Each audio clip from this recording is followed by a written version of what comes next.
for coming. I should first of all say that this is our 7th talk since we've been in this process.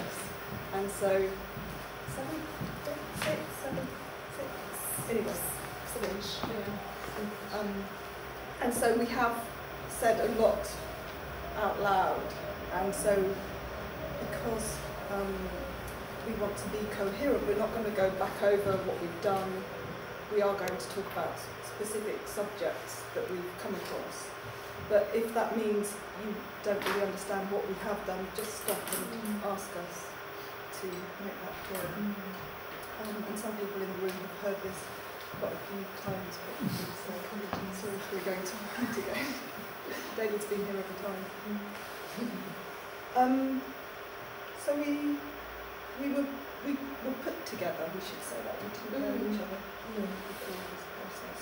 But we had met 5 times before, for about an hour each time, sometimes with Alison and Sue, and sometimes alone. And in that time we just got to know each other really enough to be able to come together for quite a long, intense period of time. So we came to it with some materials, I guess, and some questions for one another.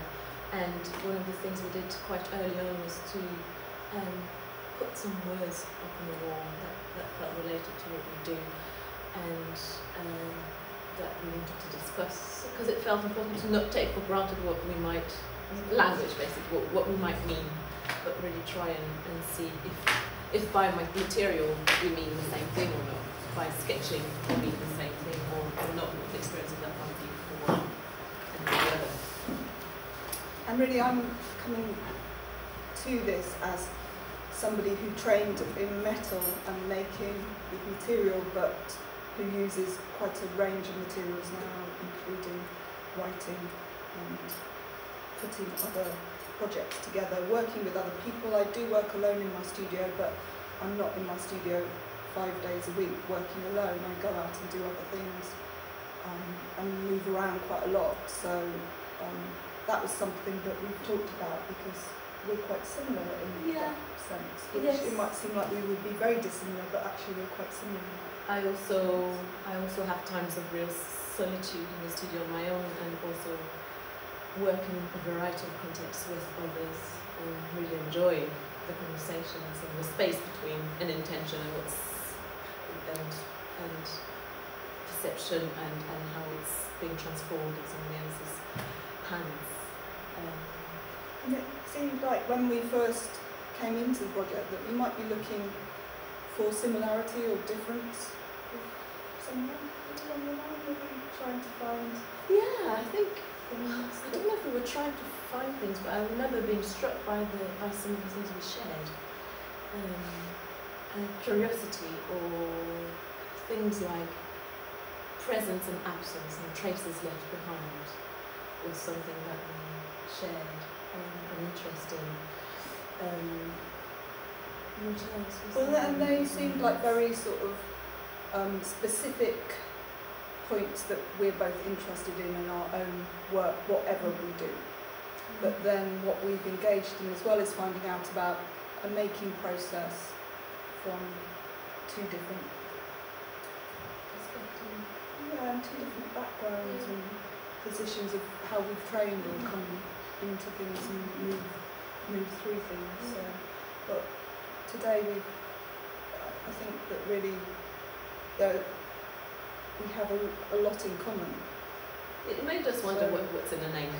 What do you call yourself, and what does it mean? And I was sometimes thinking that working alongside another choreographer might find more striking differences. And in a way, and there are some differences between us. Some are really obvious, and others are more subtle. And we're actually just now kind of finding some of those out. Maybe it's more subtle in the way we work. In the process. Yeah, we're going to show some films, and these, as Alison said, actually, since we've been here, which is now for 2 weeks, we haven't yet uploaded very much material and done very much with it. So quite a lot of this is from the first part of the residency. There is one that's from here. Should we go and show them all in here or talk? Just talking? Yeah, maybe we'll just show the first one. It's been sped up. She's not that fast.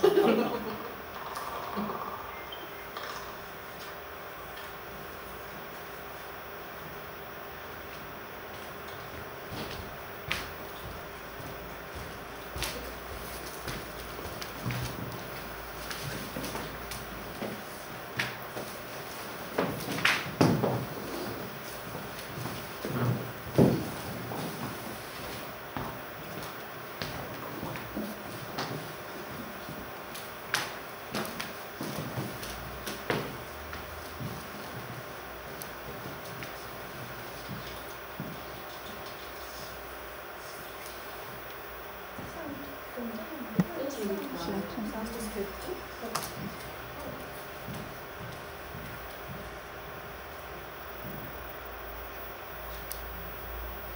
So as Helen said before, this was pretty early on, and I remember looking at it that for me it was really interesting to take my practice outside of the usual sort of studio setting and to test out some physical things on other surfaces. Here, the table, just playing with what that meant, this level, this interruption, the quality of the touch on that specific surface, and so it was about the materiality of the environment in a way that we were exploring that day, and also about learning something of Helen's rhythm and her way of doing things through working alongside. Yeah, and for me, this is in Farnham.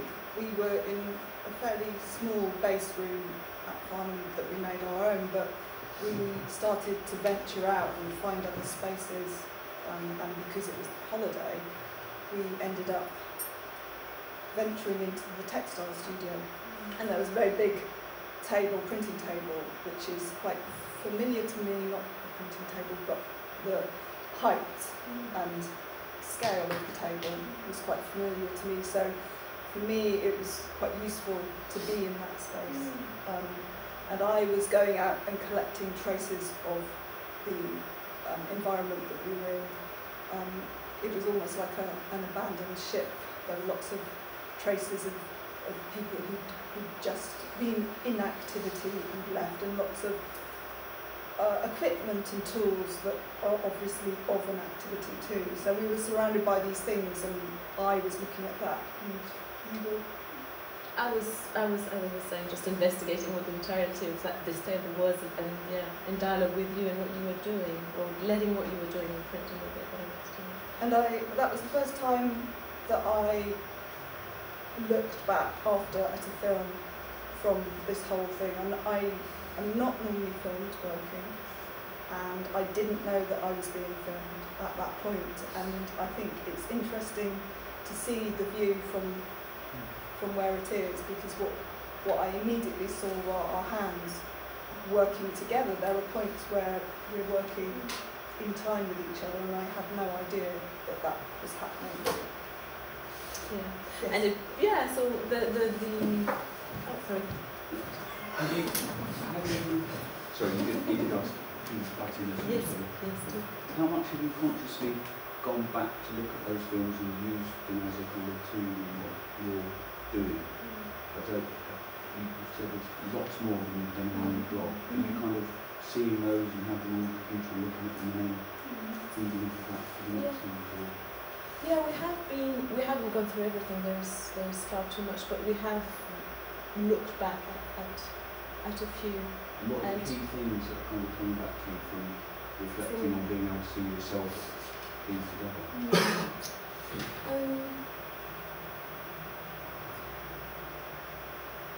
Well, one thing about looking at the film for me is I don't know, it's not really your question, I guess. It's not really about being together as much as the fact that it's a very specific perspective and looking into this togetherness. The fact that the camera being already having, it's already editing in a way, or there's a set of choices that are already made in a way it's pointing in space. So something around that, something quite interesting to me in the frame that it gives. But sorry, that's not really your question, I think. And interestingly, one of the words that we had gathered from our first coming together was frame. So we've used the word frame throughout the 5 weeks, and so I guess this is one of the frames. But it's very two-dimensional. It's one of the things that we've discussed a lot. It's one view of something, and it's seeing something. So there are things that are captured there. I guess that's also what maybe we can reflect on when we watch is what it helps us remember, and what it fails to help us remember. Is that the question? Yeah, it's true. Yeah, it's true. I want to ask a question about the idea of studio. Studio means something so different to an artist as it is to a dancer, and it's not an interchangeable word.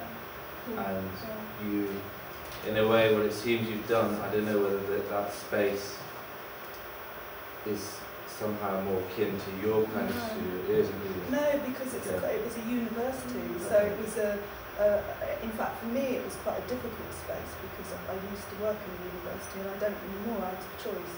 So my space that I work in normally is very away from that, and specifically away from that. So that brought a whole other context as well into studio.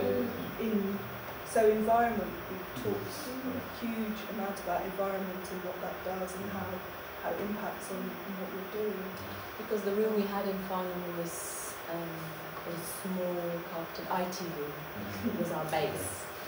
So that was quite alien to both of us. And slowly we found other spaces.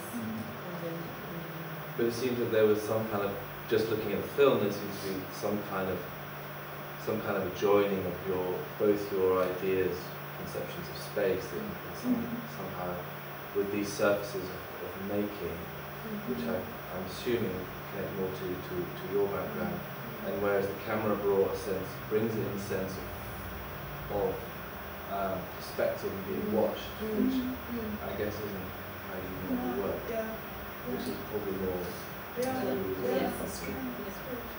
Was the camera always sort of like a neutral observer, or did you set things up with the idea that they would be filmed, or was the camera just sort of like running? No, it wasn't running. It wasn't running. Well, sorry, it was at times, but not by.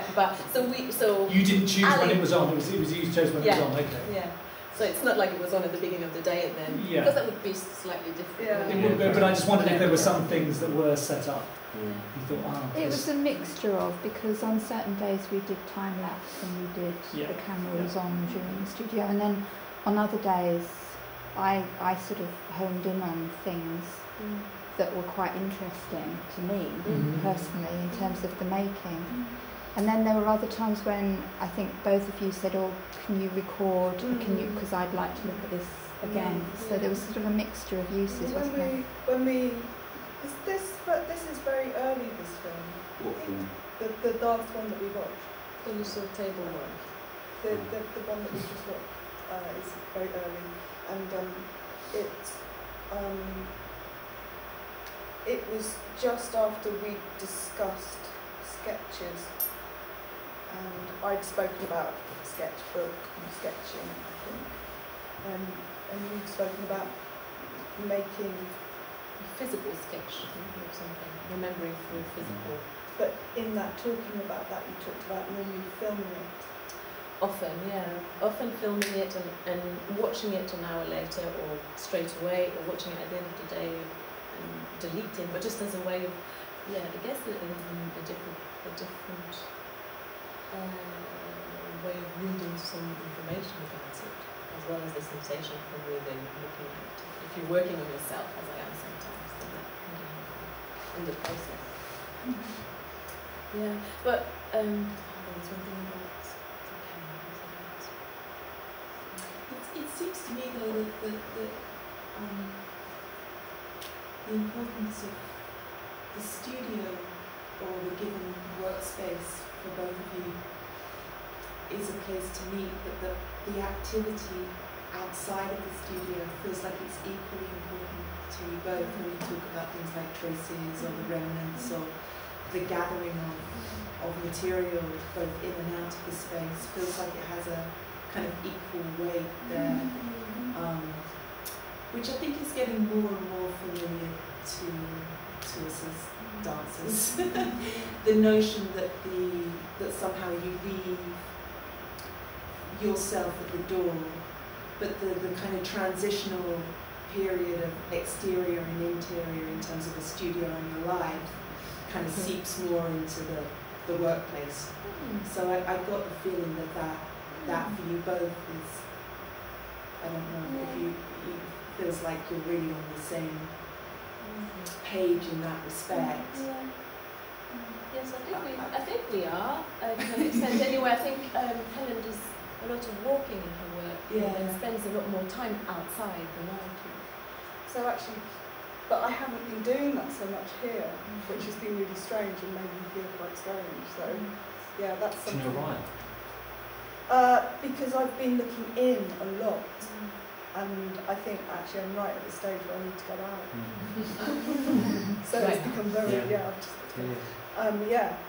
I think it's about the long view. I mean, the short and long view of something, and the context too. And we're talking about that inside and outside, and what are the different layers? Because for me, there's an inside and there's an outside, and there's a container, and there's another one, and there's how do you? That's quite interesting how you mapped that kind of physical dimension. So you start with a gesture, and you move into inhabiting a full space, which for makers, it's a kind of classic thing of moving from the object to the installation to curating the space, but in between that, you function as studio, whether that's individual or collectively, or kind of curating the kind of words that might mean one thing for one person or choreographing for another, whether or not that was something you were conscious of, or actually just kind of blurred because you interacted within a found space together. Because for some dancers, work in a very gestural way, and it's about reflection of the hand and the movement. And for others, it's much more like a whole choreographed piece. And I know a little about your practice. So. Yeah. I think more and more the choreographic language that I'm developing, or that I'm inspired by and trying to sort of find, is one that says something about being human. So I think it draws quite a lot, or it's not very stylized, and it's very rarely leaping, and hands are really, really, really key for me, and the surface of the skin, and the contact with the air, and breath. And we've been talking about space and how we want to move in relation, or what we want to make. So if we've got this much space, what will escape? We've been talking about scale, and I was saying to him in the last few days, I'm really interested how we can make this really resonate in this space, in the bigger space, or outside, as well as enjoying the space and matching it in what we do. So yeah, how small, very internal things can just resonate with us. I'm interested in, and so gestures, yes, are very much what I do. And just to go back to the camera question, I just realised what I had in mind is that what we were interested in is angles, how we look at things, what we show and what we don't show, how much we see and how much we see. So sometimes it was pointed in a specific way for that reason. Well, it was at the time, in the space that we were in, things were being taken down around us as well. So there were other people in the space, and there would often be a board going past. It was great because you suddenly saw a partial view of something, which we both were interested in.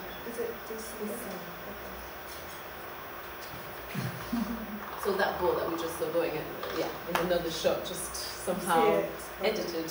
Editing the space. But I mean that move there, that sort of the hands coming together. It's quite hard to read because it's sped up here, but yeah, we found here and elsewhere some sort of unconscious coming together that were nice to see when we're both very involved in the one thing, aware of one another, but really involved in the task, how these things meet. And the very different nature as well, it's just making you remember there's somebody behind us. And you know, that at points we were saying before, we might be quite concentrated on something, and then somebody will ask you something, and you know, sort of have to almost come up for air. And yeah, so that's been quite strange as well, because that's outside the usual thing that you might be doing. So, another one? Also sped up. I'm sorry, question. I just wondered, did you have, when you woke up in the morning, an intention, or did the intentions come throughout the days, or were they? Yeah, there were questions that came to the fore at different points in time. There were overarching ones and ones where, in the shower in the mornings, I have to ask Helen about this. Oh, I really feel like I might find something out by going out in the field today and testing this out there with her. Or, I think the usual, that there's been a lot of questioning. In fact, that's one thing that I discovered that we have in common, that we ask a lot of questions. So we've sat and questioned a lot of stuff. But what has tended to happen is that we've made some sort of plan. For example, we've already made a plan for next week. It's going to change. But it's with the proviso that that's the plan. But it may change when we get there, and it certainly will change in the doing of something, because we will begin and something will change along the way. There was a sense that to be truly focused in this position, to come together in this space with someone whose practice you don't know, it felt like remaining open was the key thing. So having a plan, but also being able to be in the unknown and to really not know what you were gaining from doing a certain thing at that time, but trusting that the How often did you do that when you worked together before you met each other? This type of This kind of unknowing thing. That's how I work a lot. It's a given. yeah, we don't work. I don't work from a script either, so it's a blank canvas. But it's the equal. Helen isn't leading in this project, and neither am I. So this equal search on how to navigate the unknown, that's kind of unique for me. Yeah, So is it a different kind of unknowing? Yeah. because when I'm alone in the unknown, if it's not going the way I want it to, in this instance, you either have to hold on. So at points in this, I've been really uncomfortable. Yeah. In fact, the past week's been quite difficult. It's been the most challenging week in a way. Because I guess if you're working with the unknown, you're kind of listening in to self. And so if there's two people listening in to selves and an collective unknown. And it's the rhythm of that, isn't it? Meeting. Have you been able to admit that to each other in the moment? Yeah. Could you do that from day one, or is that something that's built over the 5 weeks of the relationship you've had? Sort of. It didn't feel like so this week has been quite hard. Maybe in fact, because maybe we were less in sync with one another partly. You were less in sync. Right, okay. Maybe, I don't know, I'm thinking out loud, I'm not sure that that's true. But it didn't feel, certainly, it never felt like a problem. So although there was some discomfort at times, just acknowledging that fact is enough in a way for me. So why is it more difficult? I think it's where we are. I think we spoke about it. Location-wise? No. In the process, Okay. 5 weeks in, and actually next week, 6 weeks, end week, and we have collaborators, and one of them made us very, very aware that next week's the end week, and what you're going to do with your last week. And actually, we talked about that this morning. We don't feel like that. We've had to rephrase that slightly because it's just it's just a process because in this open process, it's an open end of something. So we've discussed that. So I think it is the 5th week of this process, and I was saying this morning that in walking terms of this week, I felt like I've been walking through treacle. It's been hard, and not, that isn't to say we haven't done a lot this week, but it's just been more kind of. Probably necessary, to change the pace, to change the rhythm of things, and to stop for longer, maybe, or to allow yourself to actually leave the room if you felt that you were bound. Not that we were bound to this room by any means, but the environmental factors, it's been really hard. Yeah. Do you think the camera was a pressure or a tool? I think we talked about it from the outset. I was really aware of that. Having Helen working in the studio with me is a different process than it would be if I was on my own investigating something. Having somebody else makes the process different, even if they're not holding a camera, and then the camera makes it a very specific, so it's a different process being filmed than if we weren't. It's just a different thing. So I think the fact that we knew that allowed us a certain freedom within it to an extent. You didn't care that a million people could watch it, 12 people. It depends what it is. But I also think we've not seen yet. Exactly. All that footage. I'd just like to go back to a couple of minutes to the idea of the unknown that you said you were both intrigued about working with. Have you got any? It's almost kind of paradoxical to kind of try and frame it to come to know. Have you got any way that you think you're conceiving or perceiving of the unknown? At the moment it's this kind of fluffy edge word, especially given that you're both working from extraordinary bases of prior knowledge and professional and personal knowledge. So how do you conceptualise the idea of an unknown? It's hard, but I definitely have had periods where I felt lost. So maybe they're the point where I haven't known what to do, but I have found a way through. And questioning things like, when we watch some of the other films as well, questioning things like the idea of, so you said about the studio, but what things mean to both of us, and getting a bit lost in that, and then going into this very sort of difficult bit for me of like, well, what if I didn't have any material, the material that I know, and just thinking, oh God, what's the point? What am I? So really having that sort of, so that, I don't know, is that unknown? I don't know, it's unknown territory for me. It's a really, really big question, It's a but huge it's kind question. of, in a way, it's Sometimes I need you know what you're ignorant of. I don't mean that in a pejorative way, but you know what you don't know in order to find. Yeah, where you get this. I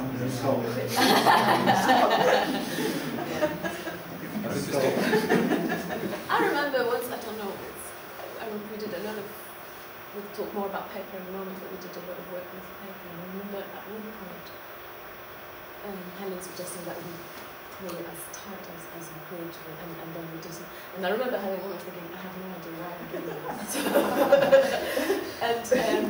And now I know, and now that's making sense, but I hadn't really, but I could tell that she was really excited about it, and that was driving.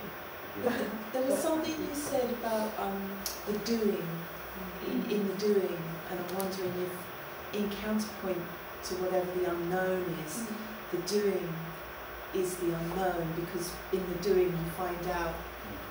I don't know. There's something very specific when you both mentioned the doing that sounded like it was a key point to go to, even if you're. Yeah, that even in the doing, there's something about the physical doing as well as the brain doing and the imagination. There's something in the doing that then allows you, in a way, to then go somewhere else, even if you're lost or not lost. I think But I think the physical doing is the brain doing. Yeah. So that's what's happening, I think, is that through the doing we're working out the thinking. Yeah. So we're doing, Oh, at yeah. the points when I've been stuck, just doing, and then going somewhere with the doing sorts out Yeah. the stuck. Yeah. I just meant sometimes having something beyond even the physical self, or when you're not a material or even environmental relationship, sometimes that sense, I think the word being lost kind of has so many connotations, but you both seem to get a lot from the word in the doing. There's some trust in it, in that word. And yeah, I think that's helpful. Well, there's the knowing in the doing for us as well. So when you said what is the unknown, then we're going to the known to sort out the unknown in a sense. So Well, I think it's quite interesting the ways you said unknown territory. One of you, somebody said unknown territory, which actually is such an open-ended notion anyway, not the unknown bit, the notion of territory nowadays, which usually boundaries are very, very fuzzy anyway. So it's not the unknown, which implies it's something you can hang on to, but also you say, what do I do? And that's because seems to be possibly, certainly I get this state, where if I'm not sure what to do, it's because I've lost where I'm going to, and that's the exciting bit. So you're no longer, then you're not dropping into habit. So, and that is both scary and really exciting. And that's when the doing comes in and begins to kind of help you to find a way. That certainly there were points in time during this where I was thinking, I know of a way of processing this, but there was an interest in not using that there and then, because that would be maybe using new information more than helping that. Exciting but really scary. Especially what you just said, because I was just thinking of your plan, the plan that's a kind of shape, frame, something that at least allows you to start. But when you're building these plans, if you've been having a kind of starting plan for each week, have you had implicitly a notion of kind of progressing through, or just giving yourself a starting point? So does the plan kind of do this, or it sort of goes and then? Yeah. We started with so much enthusiasm. I mean, it was such a big thing that has been trying. At first, it was like trying little bits of everything, and then actually, we need to come back to that. We need to come back to that. And I think slowly we kind of some things resurface, and some of us are still there, but less prominent maybe. And I think that as soon as we finish this part of next week, with some reflection, we're going to see what it looks like. Because at the moment it's right. And then we'll see, I think, how it did progress. I can see parts of it, but right, so retrospective, maybe not insight into the way it because we're also trying. It's going to be really interesting to see what happens to your work in a year or 18 months. So I think that's when the residues of these will begin to make themselves known. Interesting. So another sharing in about a year. Well, hopefully we've said that this will have a life beyond where we'd like the two of them to work together, or separately but sharing together. Yeah. Unless the next and last sharing is a fight. Dramatic ending. I hope so.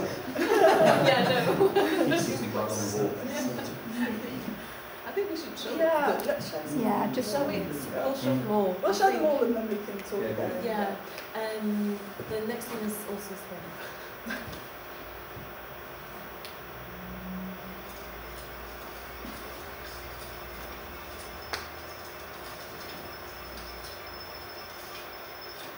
Why are they spread up? Because you would get withdrawal addiction. So it's dramatically lighter. I was primarily thinking of the posting on the web and giving a taste of what we've been doing. You see patterns when it's speeded up that you don't see if it's run at normal speed. You see a kind of rhythm that gets hidden. Well, it's not hidden, is it? It just wasn't there. It's the line on speed enough to be there. No, it was there. It's just that it's a slow rhythm. It's You can watch it. You can see it if you watch it slowly.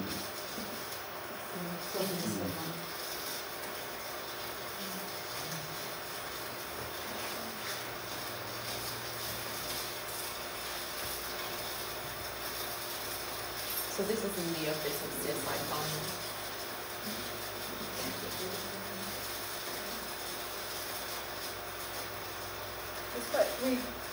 We've worked on the floor a lot with that, and this particular office had carpet tiles, which isn't my favourite surface to work on. So we started out with paper, but paper's become a sort of surface that I've worked on a lot. Venturing out of our little office space into the deserted textiles workshop.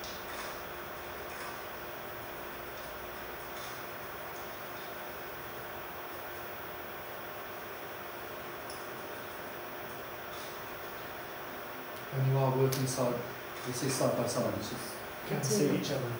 It's 2 cameras on us, but we're working at the same time. Yeah.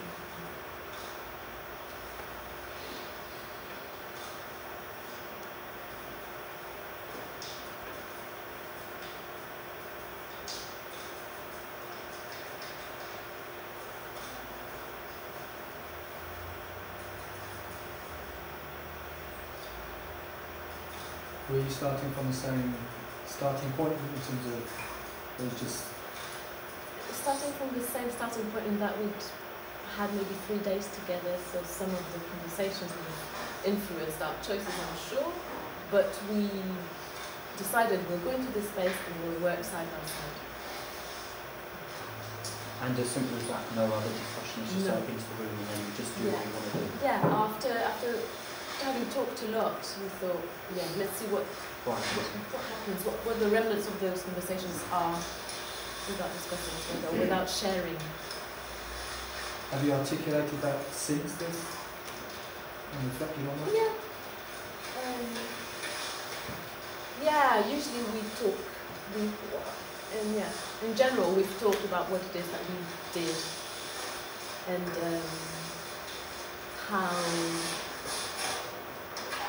how related to what we were hearing or seeing or not it was. And have you documented the conversations? Not enough. No, I know. That's, yeah. Do you find the language very different? Because in some sense it's very crudely dance and part of quite mute. They incorporate words that often. And you're relying on language which is structured around those different practices. And actually how you brought those two together to have a conversation where you really understood what the common.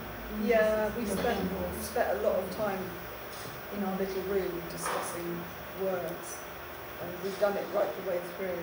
So, if the words that you're using are important, then why the film? There's not much talking in the film, and how much talking do you do while you're working together? Like if we would see this as a representation of what we've been up to, we would think that you get into a room with stuff. You have said once or twice that talking in your type of is that you are aware of the kind of percentage breakdown, or do you talk while you're doing this and this is just this film bit? We often, usually again, talk quite a bit before. So something like this we would have done for about an hour without talking, unless it's to say, oh sorry, I need to pass by, or without discussing what we're doing. Kind of really learning something about Helen's practice through working alongside her, about the rhythm, something of her rhythm, how long she stays with an idea. Yeah. But you spoke about what you were going to do before you carried out this kind of sometimes, times we spoke about what we were going to do, some other times we were just... We didn't speak, for example, this. No, we didn't speak about this. Layla's doing sort of sketching away from me, in my sight mostly. And I'm going off and finding objects around the textile studios to gather marks. So the only prior conversation was just this way of being 12 and find some stuff and do some things. Yeah, and fed also by previous days' conversations. So at the beginning of this video, I know I was thinking about a specific line in the book that Helen gave me to read, and thought, okay, this is going to be my starting point. And actually, we might go in and say, like, we're going to think about frames, edges. Yeah. So here I am thinking about edges of things, and so are you. So there might be a common. So sometimes there might be this common frame, common word. So in that way, would this be a structured improvisation? To an extent, yes. Yeah, but not for me. So you weren't improvising? Not my words. No, but I'm just curious. No, because in my practice, I find ways of making marks in material, and so I'm gathering marks to do something further with them. So I'm gathering material. But you can make material with improvisation, and improvisation is material. I would use, yeah. That's what I mean. How would you describe the relationship to means? Would that just be another? Having me in the room would just be another factor that might influence what marks are. So in your gathering, is it part of the gathering, sensory information? The sensory information, so what I became aware of, and perhaps what haven't been so aware of for a while was, and this is a big part of what I've ended up thinking about here, is what happens in proximity of somebody else doing something. How do you pick up on the proximity of somebody? And actually I've been watching some classes here, and I've really noticed proximity. That their classes were usually warm-up classes, so dancers are warming up. So they're doing the same thing, but they're doing it for themselves in their own way. But I've noticed a sense of proximity and what that seems to do. So for me, there was a lot of stuff about proximity, about hearing something and responding to that. So that came in. So yeah, that is different. So now, words. Yeah, I can see that. Yeah. But, this is. Just watch the channel. Sorry, I'm not Yeah. yes. Not as much though. But yeah, we can. And this is the only film that we've so far got to show you here. It's so different. I was thinking kind of very crudely, the residence is a bit like wife swap. You are kind of, in some sense, a craft studies, you're fronted to one person's home and you're fronted to another person's home. And in some sense, you can reap revenge because you're then able to draw them into your territory, which in some sense the film indicates. And I was kind of then thinking about what did risk mean in the context of when you were thinking about the residency and actually where you set the parameters of risk for. In some sense, actually the risk pattern is like mainly about having to then dance and then be filmed doing that. It takes you out of your territory and comfort zone. Yeah, I was going to say, how comfortable are you? Yeah, where you establish, where you begin to take risks. Yeah, that's great, that's very good. Well, the thing is that, for me, it's not like that in 2012. The risk is like... I'm going to medal this.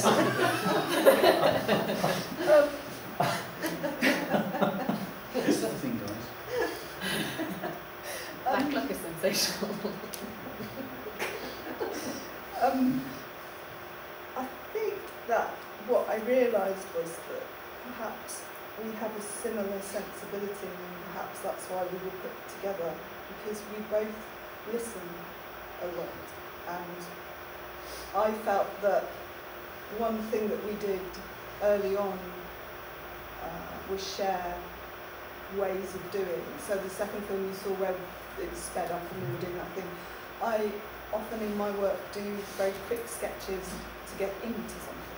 So I use material around me and make things quickly, and I do it over a short duration, in 5 minutes each. So we were sharing some of that, and Lena made a piece in that time that actually became a talking point because it somehow looked like a score to me, whatever that notion might be. I didn't really know what I meant, but that's the word that came to mind. And we talked about that, and you hadn't made that sort of thing before, and you said that you felt that you were enabled to do that because it was a very open thing, and I guess when you see me doing that there, I was able to do it because she made it easy for me to do it. It's something about spontaneity in a way, maybe not so apparent in this film, but in the way you say, okay, this is material, and share the same material, and let's do this for 5 minutes. We're going to create one thing in 5 minutes. Whilst watching a film, that was a setup for my score anyway, and so it felt like it was, you had set the conditions to allow me to not be evaluating how good or bad what I was making was at the time. And I guess I tried to do the same, inviting you to share some of the things, my starting points. Yeah, and just testing out that feeling of not knowing something or what might happen. But I was struck really by how apparently at ease you were in those exercises. I really was, honestly.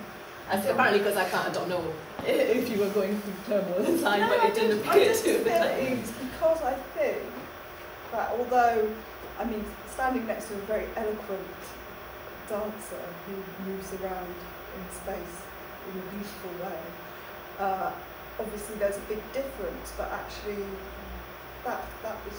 that's very intriguing, and actually the notion of time in space seemed to me that whatever we've both done to do what we do, then timing seems very, very key in there. So the timing in some of those things. So what I could recognise was that you were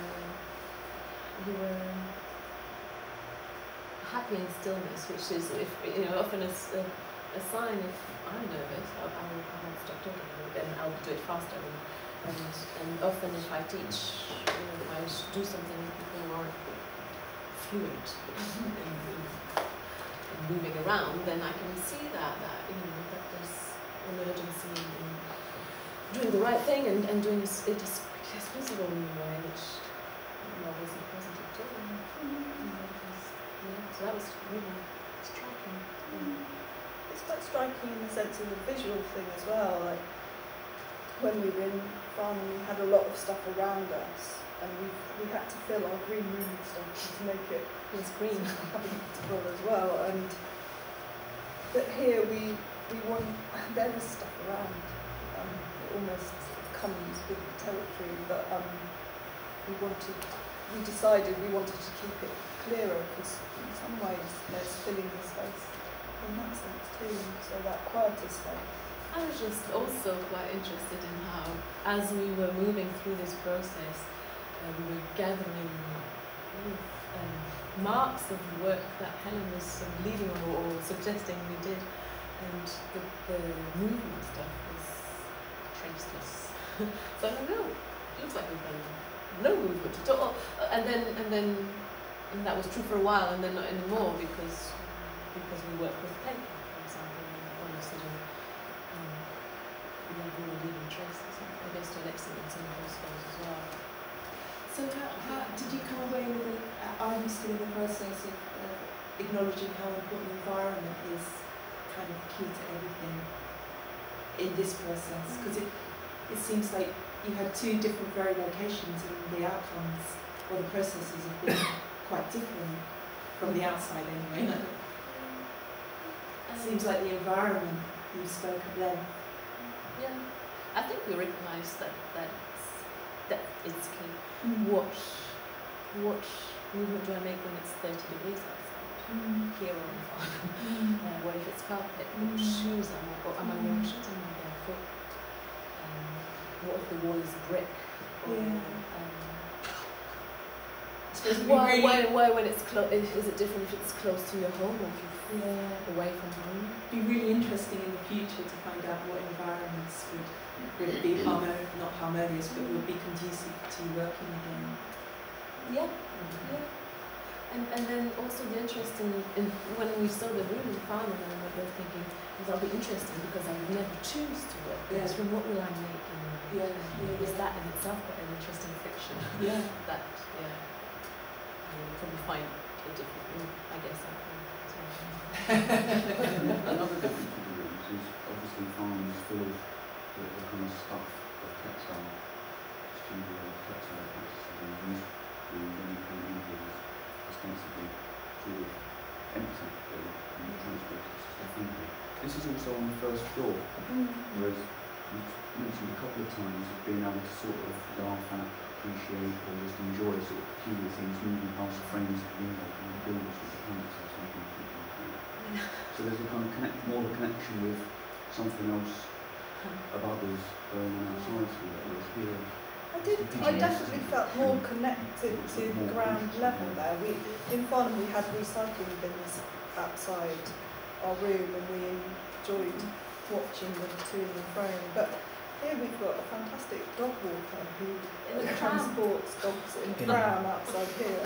So we watch them every day. And then with the sound of the children until they left school, which was... So you've got to go to the window and seek that out a bit, haven't you? I mean, we've actually talked about the windows a lot since we've been here. So they've become another frame. And it does feel, you're right, the fact that it's elevated, it's a different connection. Is there not also an ethos in the environment? So there's an ethos in these studios that you wouldn't find in even a university studio ethos. I mean, a kind of ambience that, again, the traces of the people being here, the uses, residual practices, etc. going on. And so that would be like way down here. And there's a pace in here that's different. I mean, especially since it was holiday time at the university, because their pace had flattened out. It was in a different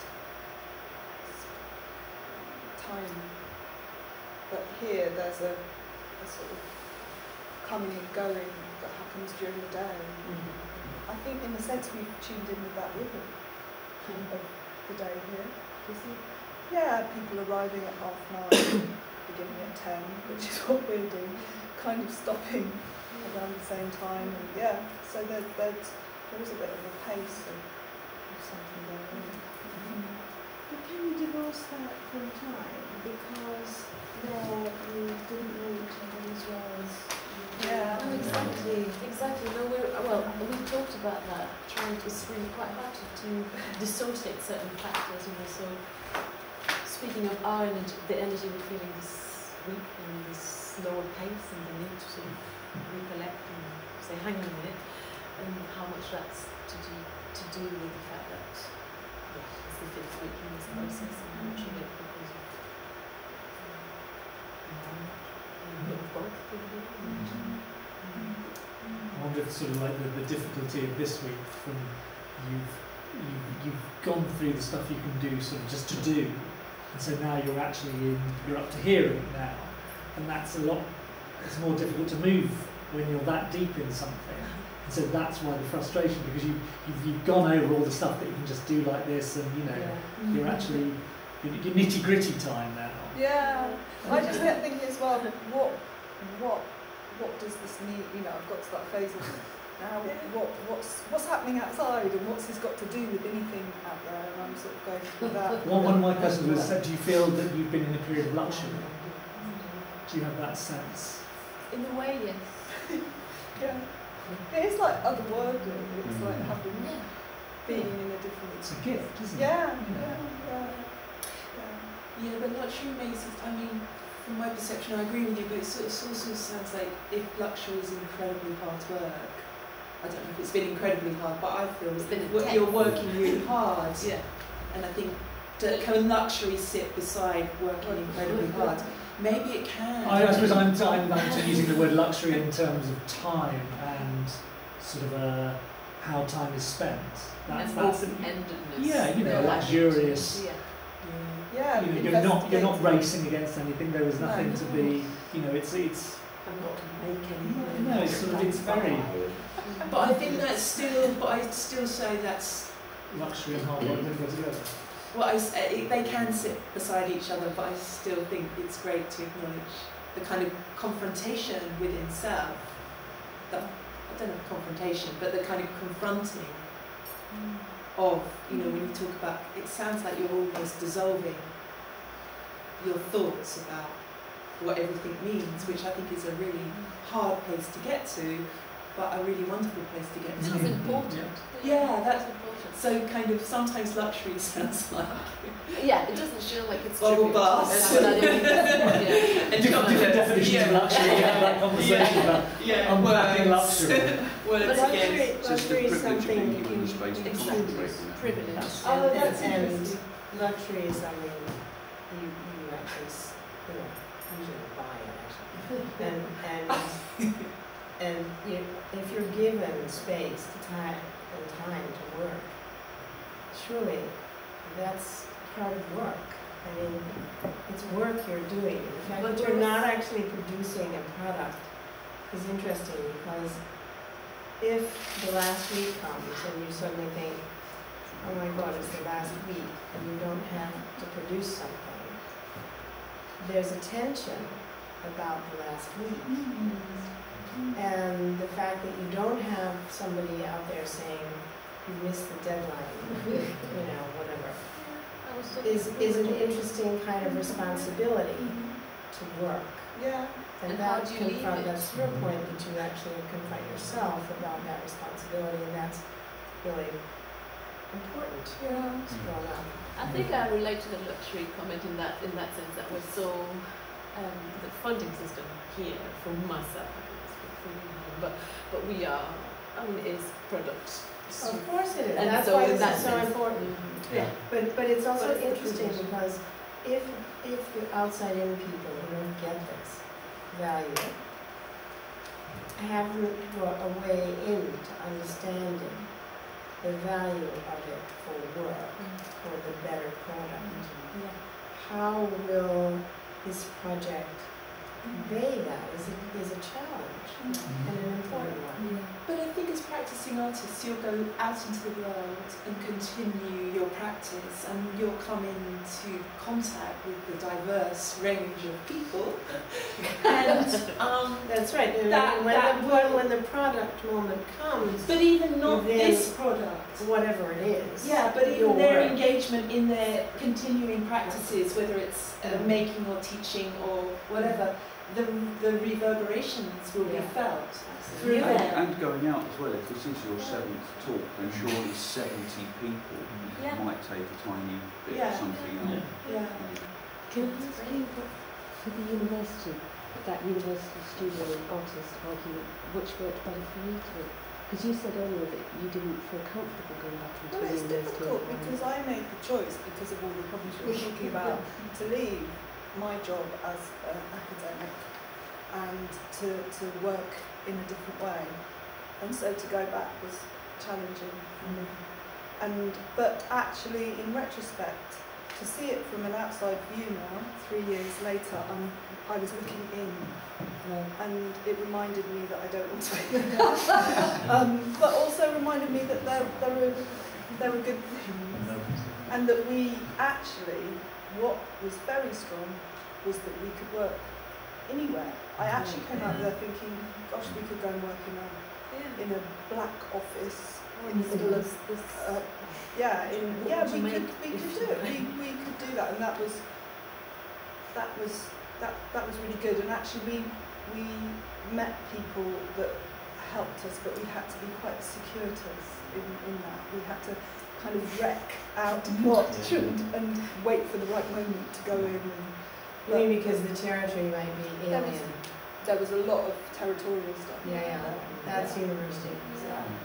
So, you know, and also for me, I was saying to Andy actually before we began that, you know, I studied 20 years ago, and my practice is not about metal or textile, and still, especially here in the UK and in the USA, we still put those things into silos, and actually it's a greater question here, and somebody made a comment that really made me think about it, is that one of our questions is about, yes, we come from these different backgrounds, but I really hate being categorised, and I try so hard not to be, and it's very difficult because you always are, aren't you?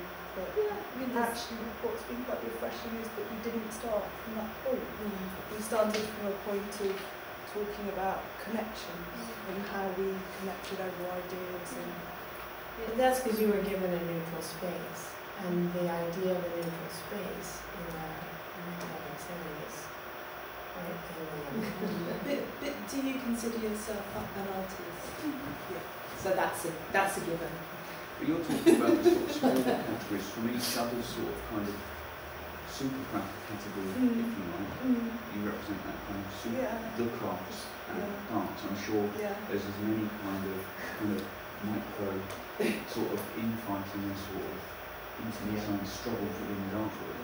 Yeah, absolutely. Kind of thing. I'm sure it's many.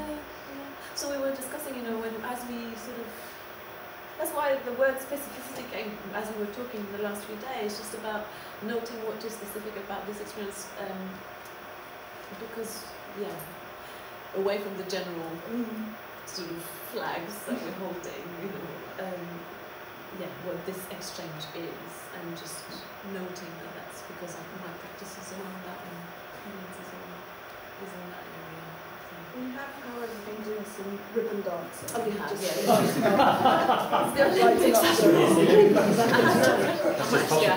I had to start limbering up for the opening. I do, of gold.